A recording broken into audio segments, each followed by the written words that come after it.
Are you craving a juicy burger, but you don't want the grill hassle? Today we're tackling a classic that gets a fantastic makeover in the air fryer.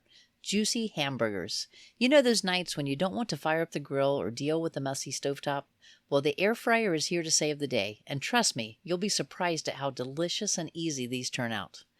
Welcome to Candid Kids Creations, where you'll find easy recipes, simple home tips, and honest reviews to make everyday life a little smoother. First things first, let's get our patties ready. I've got 2 pounds of ground beef here. I like to keep it simple with seasonings, and if you want to see how I mix my hamburger patties, check the video I post here. I'll put the link to it in the description below, but it's also here at the top of the screen for you. I'm using the PowerXL air fryer for this recipe, and if you're interested in getting one, I've linked it in the description below. As an Amazon associate, I earn from qualifying purchases. Now for the air fryer. Preheat your air fryer to 400 degrees Fahrenheit or 204 degrees centigrade and let it preheat for about 5 minutes. The PowerXL air fryer that I'm using has a non-stick finish.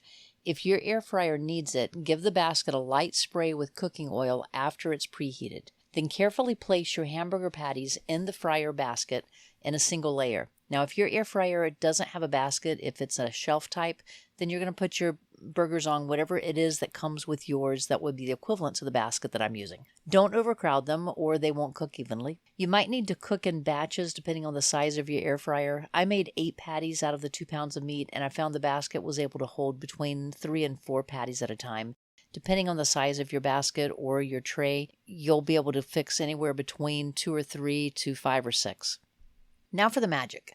We've already preheated the air fryer to 400 degrees Fahrenheit, and now we need to set the timer to 10 minutes.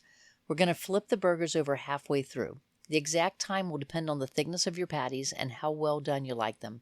I usually aim for a nice juicy center. You can use a meat thermometer to check for an internal temperature, and you're looking for 160 degrees Fahrenheit for safety. That would be 71 degrees centigrade. All right, let's take a look. They should be nicely browned on the outside and cooked through, but juicy in the center still. Now all that's left is to pop them on your favorite buns with all the fixings. So there you have it. Delicious, juicy hamburgers made easy in the air fryer. It's a fantastic way to enjoy a classic without the fuss. What are your go-to burger toppings? Let me know in the comments below. And if you want to learn how to make hot dogs in the air fryer, check out this video. Thanks for watching and happy air frying.